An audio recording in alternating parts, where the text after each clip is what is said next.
SeneInfo International. SeneInfo International. abonné leen ci suñu chaîne YouTube ngir jot saa su ne ay xibaar yu wér te wóor aju ci réew mi ak ci bitim réew. man ma leen di tontu du ma leen tudd sax mais ñi important mooy ñi nekk dans l'appareil d'État ñi incarner l'appareil d'État man ñooñu laay sëqal avec leurs intérêts avec leurs magouilles avec leurs crimes ñooñu laay interpeller ñooñu laay sëqal donc pas me rabaisser à un certain niveau. c'est ça alors ci la maa ngi koy wax tout à l'heure que opposition bi nga xam ne ñoo nekk di xeex ngir loi d'amnistie bi bañ a am mais également que ñu amal élection présidentielle yi avant le 2 avril ñoom yaa ngi ko wax tout à l'heure que li nga xam ne moo jóge woon ci déclaration bu taxawu Sénégal ñeel agression bu Maimouna Ndour Faye moo law ba ci manifestation bi ñu am keroog la première de la plateforme de résistance FIPU. Ouais. Une première manifestation mais qui a échoué. bu ñu ko mën a waxee noonu. ndax ni mu mujjee nekkul li leen gënaloon. les organisateurs en tout cas. ñu gis division boo xam ne am na au sein même de l'opposition bi nga xam ne nee na dafa bëgg xeex ngir constitution bi ñu respecter ko. yaakaar nga ne avec cette dynamique là de division xeex bi victoire dina ci am. si dina ci am parce que xam nga loolu. terewul au niveau du conseil constitutionnel Khalifa Sall signé na requête bi fa candidat yi ñu retenir yëpp def te candidat Pastef ak candidat Taxawu ñoo bokk xeex boobu parce que xeex bi c'est pas que sur le plan de la communication seulement parce que meeting communication la marche communication la toutes ces manifestations là sont des formes de communication léegi ci biir loolu am na accroc boo xam ni ay tensions inutiles moo ko indi ay accusations malveillantes moo ko indi ay diabolisation moo ko indi c'est-à-dire dëkk bi fii dañu war di nu mu tuddati am de la mesure je crois que nit bu jëlee parole ñu yóoxoo la réponse bi warul doon ay sànni xeer. mais yóoxoo bi est-ce que tamit yàlla war na. c'est pas civilisé en fait parce que loolu c'est même pas démocratique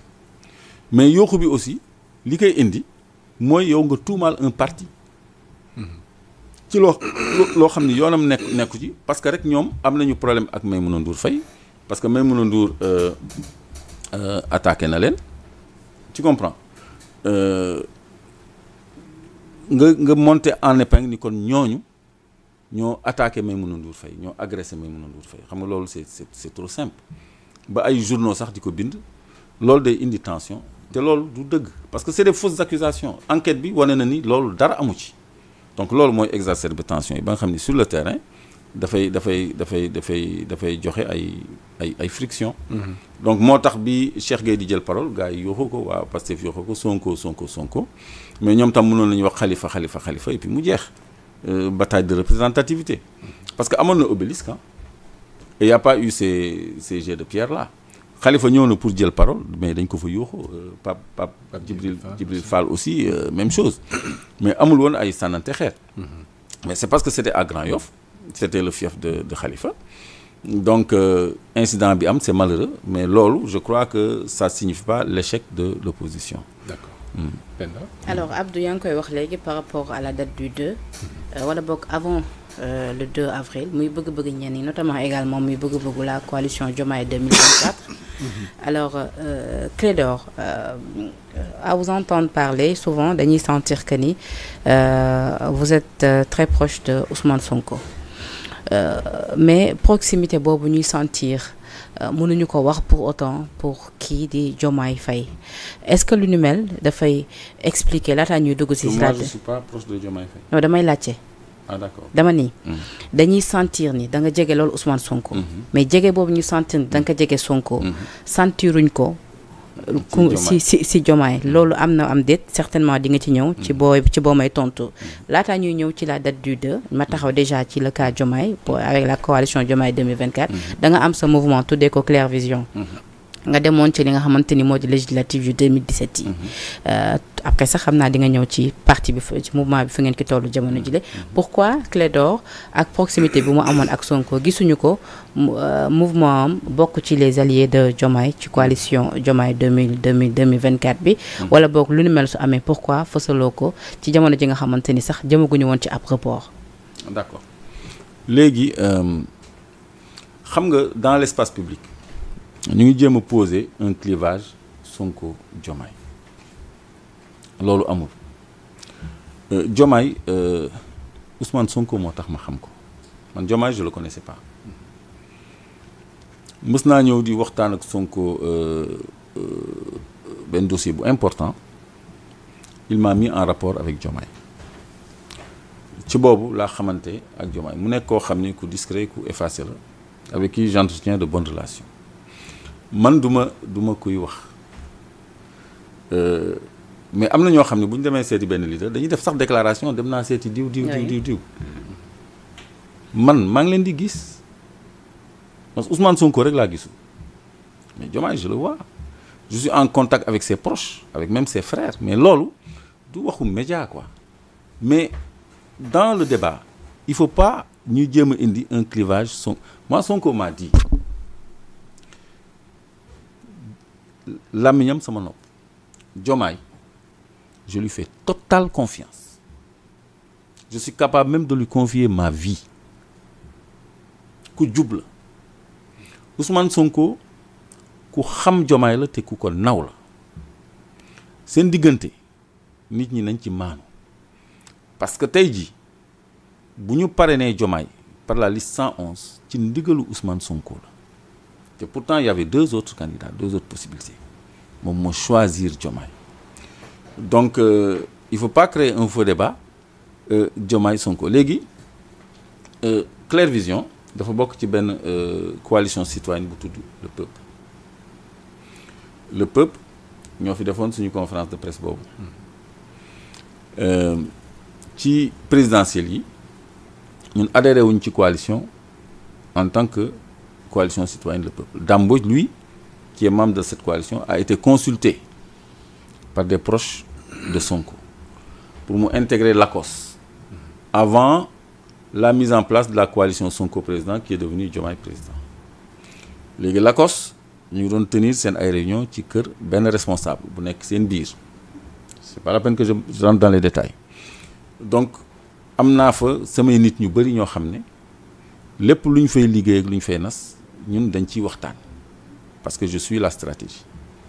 on est parfaitement en phase parce que je suis tout le temps avec eux en train de travailler mais man dama nekk loon Dakar ba noppi dama adhéré wul ci coalition Sonko wala Diomaye parce que dañ ko waroon def dans le cadre de nu mu tuddati la coalition citoyenne le peuple suñu gars yëpp ñu ngi woon ci kaso bi Abdou Karim Nitu Dëgg Valeur ci coalition bi la bokkoon Cheikh Omar Diagne ci coalition bi la bokkoon ak ñeneen donc bëgguñu jël décision boo xam te ñooñu ay leaders lañu te ba léegi y a beaucoup de gosses de Nitu Dëgg Valeur qui sont dans les prisons gars yi bàyyiwuñu kenn ñëpp a ngi ci kaso bi xeexkat yëpp a ngi ci kaso bi donc ñun on a estimé meilleur ñu xaar ba suñu membres yëpp recouvrer leur liberté ñu toog xool ban orientation la ñu jël day mel ni kon la ñu jël décision seen gannaaw loo xam ne bu ñu génnee mën nañ ci bañ a àgg te mënoo dem Sébikotane c'est fastidieux pour dem fa gars yi sonal nañ ñu. mais wax nga sànq vous êtes en phase ndax kon mën nañ. non je suis en phase avec ñi nekk ci coalition Diomaye président. d'accord parce que ñoom ñëpp samay nit lañu mais on est un cercle ñun nii lañ def on se connaît tous c'est-à-dire ñun mbootaay lañu en fait dañuy waxtaan suñu biir dañuy demalante suñu biir dañuy gisante suñu biir. d'accord mais pour mu officiel donc, officiel non officielul oui. Non officielul nekkuma ci de façon officielle mais ce que je fais sur le terrain et sur le plan de la communication mais si c'est pas les défendre c'est pas autre chose parce que man je crois que ni may contribuer ci ñoom seen ay combat je crois que gën na fa sax ñoo xam ne ñu ngi ci carrément parce que justifier justement mon accès aux médias mon accès à la parole publique parce que ñoom peut-être ngay jël pour ñoom di koy justifier. non partager ak ñoom wala da ngay préparer pour intégrer et cetera. non pas pour intégrer. Oui. Man je crois que je resterai toujours au milieu. waaw parce qu'on a besoin quand même d'une vigie citoyenne dans un pays parce que su doon loolu ci nguuru Abdoulaye Wade ma intégré. wala ci Pastef ma jël carte de membre carrément parce que man ak ñu bëri ñoo xam ne ñu ngi ci direction Pastef à l'issue de la coalition Sonko 2019 dañ def benn réunion ni léegi ñu bëgg a on est en politique dañu am trajectoire léegi ñu bëgg a engagé wu en politique nañu déterminé wu quoi ñu rejoindre Pastef ñu bëgg garder seen autonomie ñu garder seen autonomie moi j'avais opté pour garder mon autonomie. am nañu jàpp ni neexoo dafa amul dëgg-dëgg yow sa diggante ak ñeneen ñi nga xamante ni ñu ngi ci biir. ex parti Pastef ci cadre yi loolu ay. foo jëlee commérage. mais journaliste xam nga lan mooy commérage. mais su ma déggee dara. c'est des ragots ça. raison pour laquelle ma lay laaj pour nga leeralal. non attends est-ce que lu ni mel mooy justifier le fait est que ba tey nga bëgg rester juste au milieu et que bañ a dugg d'une manière officielle. d'abord c'est des ragots. c'est des choses qu'on raconte man ñan ñoo nekk wax ma li koo ma ci limal am naa ko Abbas Birame Souleye Ousseynou Ly non pas Ousseynou Ly sëñ Cheikh Thioro mais dañuy demalante tout le temps Ayib Daffé ñoo jógendoo màggalu daaru kër ci sëñ Abdou moo ñu invité ñun ñëpp périodiquement on se retrouve ici quelque part dans une maison du benn kilifa souvent en semaine ñoom ñëpp dañ fay nekk bugguma la sax limal ay tur ay responsable kese ñoo fay nekk dañuy añandoo waxtaanandoo am na benn mosquée boo xam ne bugguma ko tudd aussi chaque vendredi ku ko mën fa lay jullee après prière bi dañuy am séance de waxtaan boo xam ni débat la ba tàkkusaan ñu doog a julli mais mën a bu soo sama jigéen la dàmbooj on est comme ça waa Pastef mais on est en phase loolu mais c'est des ragots. mais pourquoi nga am boobu proximité ak ñoom et pourtant ba tey. xam nga lan moo tax ma am boobu xam nga lan moo tax ma am boobu proximité pour ñoom dañuy wax benn slogan jot na li ñëpp bokk ñëpp jot ci. est-ce que xam nga sens wax boobu jot na li ñëpp bokk ñëpp jot ci moi je me bats pour que les ressources naturelles profitent à tous les Sénégalais comme ni ko constitution bi consacré ñoom bu ñu nee jot na li ñëpp bokk koom-koomu Sénégal ressource Sénégal ñëpp jot ci on est en phase bu ñu wax souveraineté moom sa bopp mën a définir librement le choix de tes partenaires au développement mën a définir sa politique monétaire mën a définir sa politique économique mën a définir sa politique proprement dite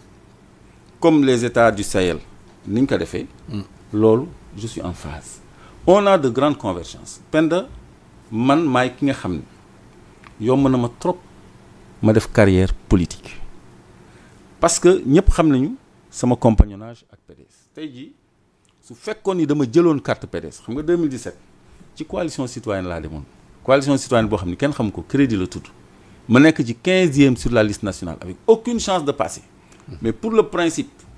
comme nit ñi ngi naan est-ce que am naa casier vert est-ce que mën naa éligible ak yooyu tout ça j'avais exercé ma citoyenneté déposé sama candidature mais su fekkoon ni dama demoon PDS ma jëloon carte nga foog ni militant de base laay doon ci kaw laay nekk dañ may teg place bu ma nekkee député tey jii su ma jëloon carte Pastef ci kaw laay nekk dafay yomb ma doon député kon heure bii maa ngi assemblée nationale heure bii maa ngi ci direction Pastef loolu lu ma yomb la te sollicité nañ ma Moustapha Sarré c'est mon frère ñoom ñëpp bëgg nañu sama compagnonnage mais man maa am par principe parce que Abdoulaye Wade en 88 la ma demandé woon ma adhérer PDS ma bañ pour les mêmes raisons je tiens à ma liberté de jugement d'analyse pour me soumettre à une discipline de parti man mënuma soumettre ci discipline de parti donc loolu moo tax man ma ni même ñoom bu ñu jëloon nguur gi sax man damay continuer nekk ci digg bi pour su ma gisee lu jaaru yoon ma ni lii kat jaaru donc je suis pas un carriériste politique ay conflits yooyu amu fi man je suis en phase avec eux moi j'étais même pas à Dakar donc ay téléphone laa doon intervenir te man su fekkee ni leeral nañu ni le 2 la ñuy def élection man damay dellu. ñoom la coalition Diomaye ñoom ñu ngi bëgg ñu tenir l'élection avant le 2 avril. waaw loolu la constitution wax avant l'expiration du mandat. loolu la constitution bi wax mais amul benn xam nga nit ki aussi moi je suis un homme libre nit ki il faut que mu am liberté dafa am yoo xam ni contrainte la mais sur le terrain et sur le principe wallaay opposition bi ils sont en phase de ils s'entendent trop bien même et puis il y a des cadres de rencontre yoo xam ni day gën a dëgëral suñuy diggante dañuy xam sax ñoo xam ni xamuñu leen woon wala miinuñu leen woon parce que chaque fois dañuy ñëw ci jotaay yooyu ñuy am ay waxtaan yoo xam ni waxtaan ci Sénégal te loolu dafa neex on a des cadres de rencontre et d'échange vraiment donc xam nañu lu ñu bëgg xam nañu fi ñu jëm et puis y a pas de souci. ani Claire Vision bi nag foo ci toll. non ñu ngi fii SMA ñu ngi. mais duñu leen dégg lu bari. si c'est-à-dire ñun on est beaucoup plus sur l'éveil des consciences que sur le terrain politique parce que Claire Vision c'est pas un mouvement politique c'est un mouvement citoyen boo xam ne yow même boo nekkee membre APR mën nga bokk Claire Vision wala nga nekk membre Pastef wala kii parce que foofu dañ lay sourcer rek pour nga xam suñu ay ressources naturelles suñu ay gouvernance économique ñun lan lañ ci xalaat pour que yow boo demee ci sa chapelle politique wala nga décider de rester dans la citoyenneté nga am ay outils ak ay éléments yu lay permettre nga am la bonne appréciation de la situation économique et de la gouvernance de nos ressources loolu liggéey la boo xam ne dafa tumuranke Sénégal parce que je crois que domaine la boo xam ne wéet naa ci trop moo tax may mettit lu dal Maître Moussa Diop parce que bi mu defee conférence de presse am de là où j'étais je me suis dit enfin j'ai quelqu'un dans le combat je lui dis bienvenue dans le combat donc mais malheureusement gis nga li ko ci fekk na ko ci donc loolu mooy suñu mission daal l'éveil des consciences pourtant loolu mu wax yow confirmer nga ni lu am la dañ ko yeb rek c'est-à-dire Maître Moussa Diop dafa ni Sénégal am na diamant on a octroyé des permis de diamant c'est vrai on a octroyé des permis de diamant waxoon naa ko fii à une société Salis Software and Hardware boo xam ne ay ordinateur ak ay téléphone portable lay jaay donc ñu jox ko 614 kilomètres carrés de superficie contractuelle lu ëpp région de Dakar pour mu seet lu tuuti comme diamant alors que ñun diamant alluvionnaire la ñu am donc bu nekk le long des cours d'eau ci dex yi donc il y a pas un cours d'eau qui fait plus que la région la wax de Dakar donc te ki ñu ko jox aussi du escalité parce que remplir les critères techniques et financiers pour conduire des opérations minières donc te loolu Maître Moussa Diop waxoon na ko munitions yi nga xam ni présidence commandé na ko par la voix du colonel te colonel Adama Gaye réceptionné ko loolu aussi lu dëggu la parce que maa ngi koy wax tout le temps donc Mimran mi nga xam ni Diagne Ndiaye moo ko toogal présidence parce que Diagne Ndiaye il est ministre conseiller à la présidence te mooy bras droit Mimran cherche à vendre sa farine et son sucre parce qu'il s'est réinvesti dans les mines donc nu mu tuddati il est dans les phosphates de Bambey qui produisent environ 1 million de tonnes par an il a 20% là-bas Mimran a 20% de tout notre or te mu ngi continuer di jënd là où nous on a 0 on avait 10 mais on a même 0 donc Mimran moo ñu ëppale sax ci suñu or loolu c'est vrai donc Maître Moussa Diop il a soulevé des débats te on lui doit le communiqué du ministère des Mines qui a dit qu'ils ont octroyé 2 permis de recherche et un permis d'exploitation semi-mécanisé ils ont dû faire le communiqué pour wax loolu parce que xam nañ ni dañuy ñëw bu ñu nee amul dañuy ñëw dindi loolu parce que on a accès nous au cadastre minier titre minier yëpp fa la ñu nekk seen périmètre seen superficie seen numéro ak date bi ñu ko joxee date de validité bi date d'expiration donc yooyu